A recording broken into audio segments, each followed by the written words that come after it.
पाक दिल से, सच्ची श्रद्धा से प्रणाम करो, नम्रता से। देखो, प्रणाम का उद्देश्य क्या है? आपको विनम्र बनाने के लिए कि इंसान में अभिमान ना रहे, और जब तक अभिमान रहेगा भगवान प्रसन्न नहीं हो सकता। और जैसे रावण ने जो साधना भक्ति की, पुण्यात्मा, आप तो लाख जन्म नहीं कर सकते, इतनी कुर्बानी यहाँ से काट कर चढ़ा दिया, लेकिन एक त्रुटि रही, उसने अभिमान नहीं गया, और वो अभिमान उसको खा गया, लेकर डूब गया। कुल का नाश कराया, अपना नाश कराया, भक्ति नाश करा लिया। तो सबसे पहले अपने भगत के अंदर आधीनी होनी चाहिए। एक प्रमाण बताया है परमात्मा ने, एक उदाहरण दिया है। एक अजाजिल नाम का भक्त था, साधक था। अब जैसा हमने गुरु मिलते हैं, हम उन गुरुओं को कंप्लीट मान के, संपूर्ण मान के उसके आदेश का पालन कर लेते हैं। जीव की तो इतना ही काम होता है श्रद्धालु का। अब इन्होंने क्या कर रखा है कि राम नाम की गाड़ी की ब्रेन में टिक रखी है। किसी ने एक पहिया ले रखा है, व्हील, उसको घुमा रखा है, जाइए राम नाम की गाड़ी, तुम भी दिखाओ इसको। किसी ने एक स्टीयरिंग ले रखा कि यार राम नाम की गाड़ी है। अब जैसे कोई हवन करते फिरते हैं, कहते हैं यह भक्ति है। कोई सुबह शाम के नित्य नेम कर लेते हैं, छोटे मोटे गीता का, कोई वेदों का, कोई कहते यही भक्ति है। ये सारी मिलाकर भक्ति बना है।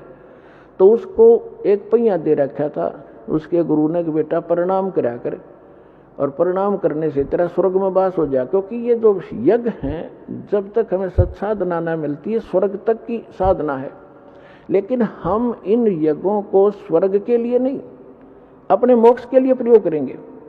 हम जिसका हमारे ऊपर कर्जा है, उनको ये पकड़ा देंगे कि आप अपना ये ऋण पकड़ो, हमने तुम्हारे लोक में वो रेस्टोरेंट नहीं चाहिए, हम आगे को चलने वाले हैं। उस अजाजिल ने अपने जीवन काल में, पहले लाखों वर्षों की आयु होती थी, 1 अरब प्रणाम की, दंडवत प्रणाम, लेट लेट के। और जब वो ऊपर गया, विष्णु जी को इष्ट मानता था, विष्णु जी के लोक में गया। अपने आत्मा, जो भी क्रियाएं आप यहाँ कर रहे हो, जैसा भाव आपका है, आपकी भी ऐसी परीक्षा होगी त्रिकुटी पर जाकर। और जैसी श्रद्धा आपकी इस दास के प्रति यहाँ होगी, ऐसी वहाँ होगी, तो वहाँ परमात्मा आपको इस दास के रूप में मिलेगा। तो अजाजिल नाम का वो श्रद्धालु प्रणाम करता था, प्रणाम यज्ञ किया करता था, उसमें इतनी भक्ति, उस स्तर की जो स्वर्ग तक जाने की और वहाँ पर पद पोस्ट पाने की, इस प्रणाम यज्ञ से इतना संग्रह हो गया उसकी भक्ति कि विष्णु जी के लोक में जब गया तो विष्णु जी ने कहा कि भाई बहुत ज़्यादा भक्ति की तूने, यानी बहुत अच्छी साधना की बच्चा, साधना के अंदर ही सारा कुछ आ जाता है। तो उसने कहा जी हाँ, साधना खूब की, 11 अरब बंदगी कर रखी है मैंने। तो विष्णु जी ने कहा कि अभी तेरे अंदर तो बड़ी सिद्धि भी आ गई है। अच्छा जी, कहाँ? एक बच्चा बना दे, एक लड़का उत्पन्न कर। तो उसने कहा जी कैसे करूं, मुझे तो पता नहीं। तो भगवान ने कहा, विष्णु जी ने, कि ये कह दे कि नर भव। उसने ऐसे कह दिया नर भव। एक जवान लड़का सामने खड़ा हो गया। तो भगवान विष्णु ने कहा कि ये तेरे वचन से उत्पन्न है और ये तेरा पुत्र हो गया, वचन का पुत्र हो गया। बोला अच्छा ठीक है, और खुश हो गया कि देख मेरे में कितनी शक्ति होगी। जैसे हम सुना करते थे कि वाल्मीकि जी ने, जब सीता गर्भवती थी सीता जी, और वो निकाल दी थी भगवान रामचंद्र जी ने, वाल्मीकि जी के आश्रम में गई थी, और वाल्मीकि जी, उसके एक लड़का उत्पन्न हुआ था, लव, उसका नाम रख दिया। फिर काफी लंबी कहानी तो आपने सब ने पता है। फिर वाल्मीकि जी ने एक लड़का कुश से बना दिया था अपने वचन से।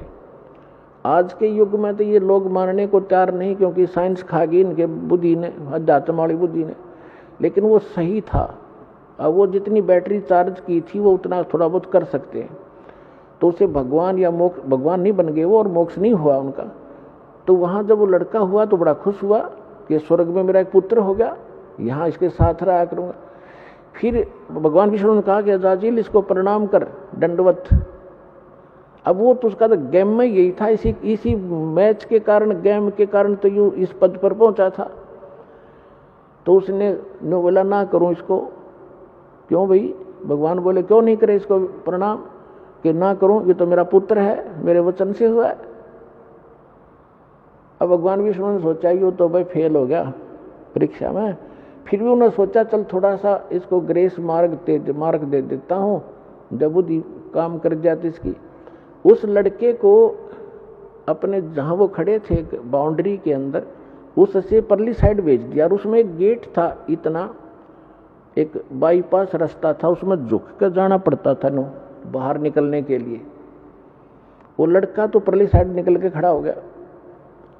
अब भगवान ने सोचा इस अजाजिल को मैं इस गेट से निकाल ले चलता हूँ, और ये झुके ज्ञाना से झुक कर निकलेगा तो मैं मान लूंगा भी चल इसका ये नाश ना होगा भक्ति का, जिसी भी इसने भक्ति की है। तो भगवान भी समेत मुकुट के झुक के निकल के, उसका सामने लड़का खड़ा था। और अजाजिल से कहा कि आजा अजाजिल, तुझे स्वर्ग की सैर करा के लाता हूं। तो अजाजिल बोला मैं सब जानता हूं, तू छलिया है, तो मेरी फिर मजाक करेगा कि देखा ना मैं झुक के निकलूंगा तो परिणाम हो जाएगा मेरा लड़के को, और तो आप जो है ना मेरे साथ धोखा करना चाहते हैं, मैं ऐसा अनजान नहीं हूं, बिल्कुल नहीं करूंगा, नहीं आऊंगा। तो परमात्मा बोले जा भूतनी के निकल यहाँ से। वो वहां से पटक दिया ठाक है, और सारी वह भक्ति कैंसिल कर दी। कहते हैं बेअदबी भावनी साहिब के ताही अजाजिल की बंदगी पलमा ही भाई। जब प्रणाम कर रहा है और जिस उद्देश्य को लेकर करा, फिर वो अकड़नियों की नो खाक तो ने वो साधना की, क्या रिहर्सल किया। तो पुण्यात्माओं, ये जो रिहर्सल आपसे कराई जाती है, कहते हैं जय गोपाल दंडवत कर और पैरा पड़ प्रणाम, दुआ करो दिल पाक से, असला असली इस्लाम।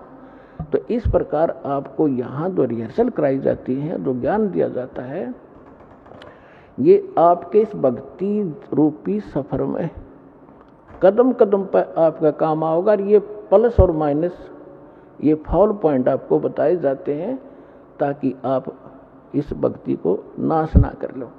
कहते हैं जैसे माता गर्भ को, जैसे माता गर्भ को रखे यत्न बनाए, ठेस लगे ते क्षण होवे तेरी ऐसे भक्ति जावे। आए है